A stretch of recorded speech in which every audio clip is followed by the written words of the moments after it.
warahmatullahi wabarakatuh.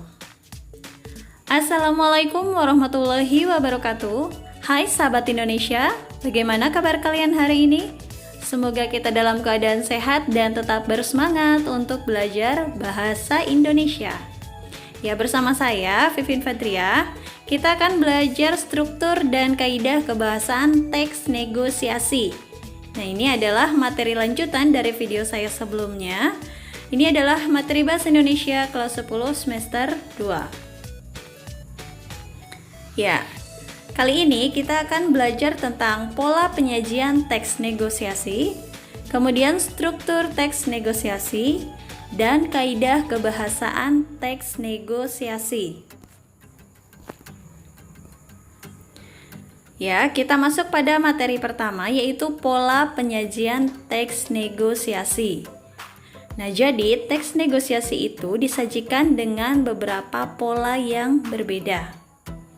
Nah, yang pertama adalah pola narasi atau cerpen. Jadi narasi ini disajikan dalam bentuk cerpen atau cerita pendek.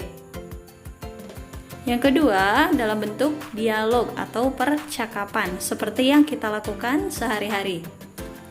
Yang ketiga, ada gabungan narasi dan dialog. Jadi dalam sebuah cerita itu di dalamnya terdapat dialog-dialog negosiasi.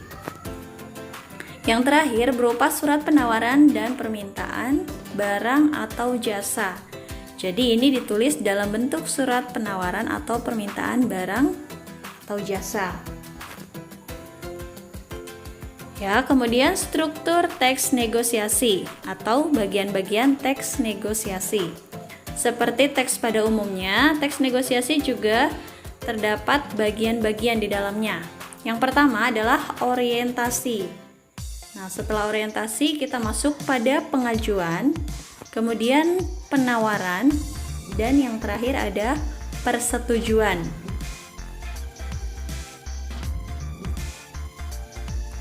Baik, kita bahas satu persatu di sini struktur negosiasi. Yang pertama di sini ada orientasi, yaitu pemaparan pendahuluan dari pihak satu dan pihak kedua.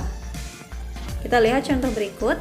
Ada pihak pertama yaitu wali kelas dan pihak kedua yaitu Anto, salah satu muridnya. Ya, wali kelas. Anto, bagaimana rencana studi wisata ke Jawa Timur Park? Apakah semua anggota kelas setuju?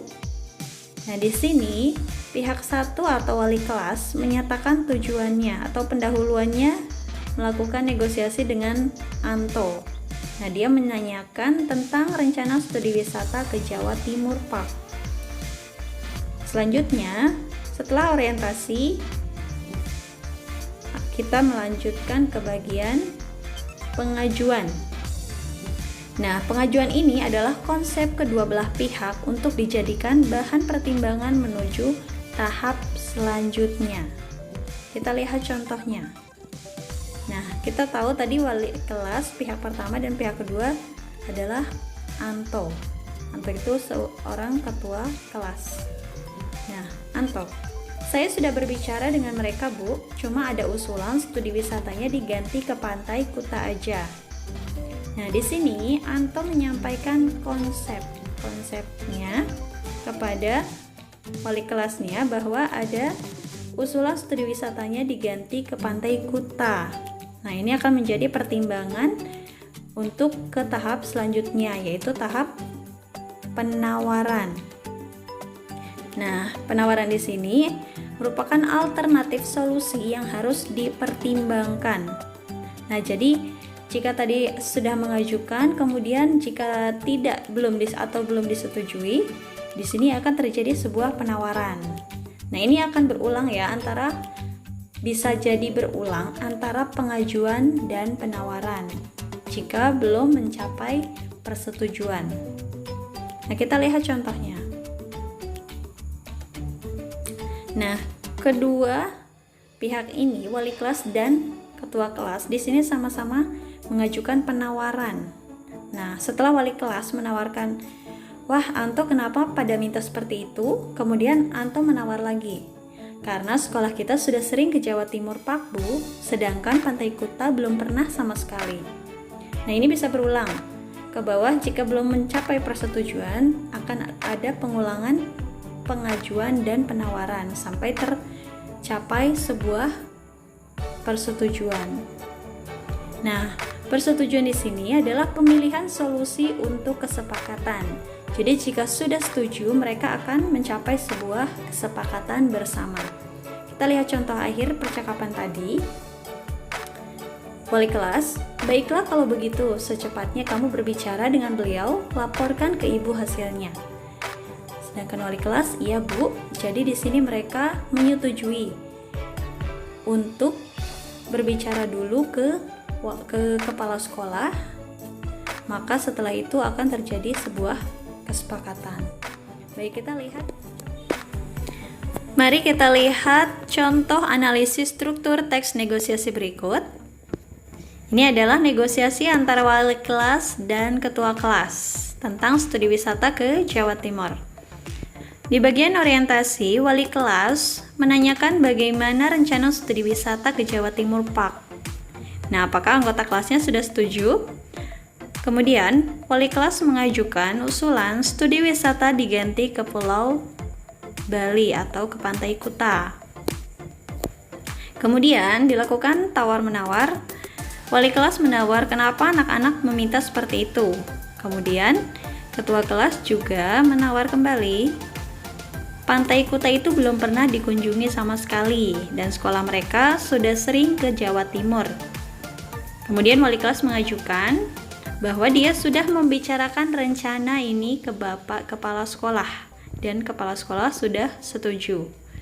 Kemudian ketua kelas melakukan penawaran, jika rencana semula sepertinya banyak teman-teman yang tidak ikut studi wisata.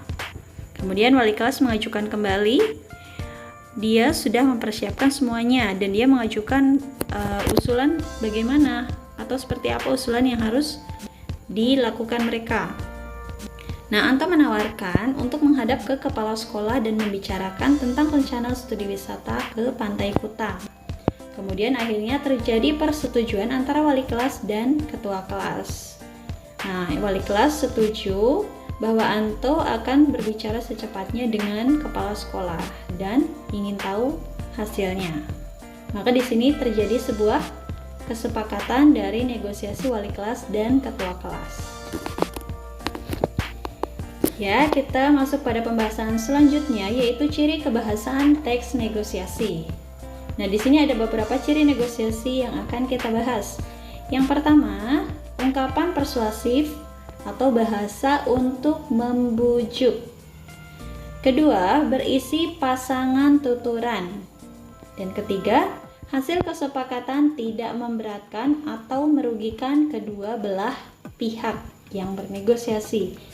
Ya, kita lihat pembahasannya satu persatu. Yang pertama ada ungkapan persuasif. Nah, kalimat persuasif ini adalah kalimat yang bertujuan untuk meyakinkan dan membujuk orang lain agar mau mengikuti atau melakukan sesuai keinginan penulis atau penutur. Nah, di sini kalimat ini tujuannya untuk meyakinkan dan membujuk. Perlu diingat. Nah, ini sifatnya mengajak atau mempengaruhi pembaca atau pendengar untuk mempercayai atau melakukan sesuatu. Nah, ini mengandung kalimat-kalimat ajakan berupa ayo atau mari dan kata-kata yang berimbuhan lah.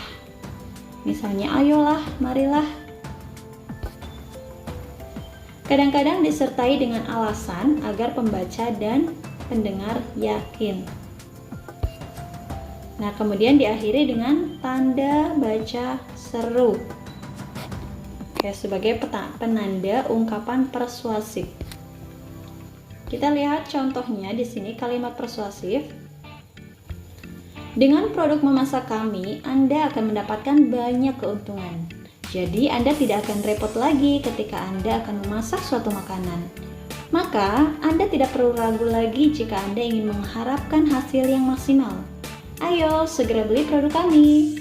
Oke, ini biasanya digunakan iklan ya untuk produk memasak. Nah, di sini membujuk atau mempengaruhi si pembeli agar membeli barang dagangan mereka. Yang kedua ada pasangan tuturan. Nah, di sini berarti tuturan-tuturan ini berpasangan. Yang pertama mengucapkan salam dan menjawab salam. Bertanya itu berpasangan dengan menjawab atau tidak menjawab. Meminta tolong berpasangan dengan memenuhi atau menolak permintaan tolong. Meminta berpasangan dengan memenuhi atau menolak permintaan. Menawarkan berpasangan dengan menerima atau menolak tawaran. Mengusulkan berpasangan dengan menerima atau menolak usulan. Nah, jadi di sini kita bisa ingat keenam pasangan tuturan ini. Oke, kita lihat contohnya. Mari kita lihat contoh pasangan tuturan. Di sini ada dialog Bapak Edi dan Bapak Kepala Desa. Edi, silakan duduk Bapak dan Ibu. Selamat pagi. Boleh saya tahu Bapak dan Ibu ini berasal dari mana? Nah, ini Edi mengucapkan salam dan bertanya kepada Kepala Desa. Saya Arifin, Pak, Kepala Desa Sejahtera. Ini Bu Suci, Sekretaris Desa, dan satu lagi Pak Rahmat, salah satu tokoh masyarakat yang ditunjuk untuk mewakili warga desa kami. Nah, Kepala Desa ini menjawab pertanyaan Bapak Edi. Di sini ada pasangan tuturan bertanya dan menjawab pertanyaan. Nah, namun dalam sebuah kalimat tidak selalu hanya satu tuturan. Misalnya di sini Edi itu mengucapkan salam dan bertanya. Nah, di sini ada dua tuturan. Jadi tidak selamanya hanya satu tuturan saja. Kemudian selanjutnya, hasil kesepakatan tidak memberatkan atau merugikan dua belah pihak. Nah, contohnya di sini ada sebuah percakapan antara Yayan dan tukang ojek. Iya deh bang, 13.000 aja ya bang ya. Aduh mas, naiknya kok dikit sekali. Tambah lagi lah, hitung-hitung buat beli es teh mas. Ya udah deh, 15.000 ya. Pas nih uangku hanya ada segini bang. Nah gitu dong. Ayo mas berangkat. Ini helmnya mas, dipakai dulu biar aman. Siap bang, berangkat. Nah, di sini Yayan dan tukang ojek melakukan kesepakatan yang tidak memberatkan atau merugikan kedua belah pihak. Nah, mungkin seperti itu pembahasan kali ini. Terima kasih sudah menyaksikan video saya dan jangan lupa mengikuti video saya selanjutnya agar kalian menambah wawasan kalian. Semoga bermanfaat. Saya ucapkan terima kasih. Wassalamualaikum warahmatullahi wabarakatuh.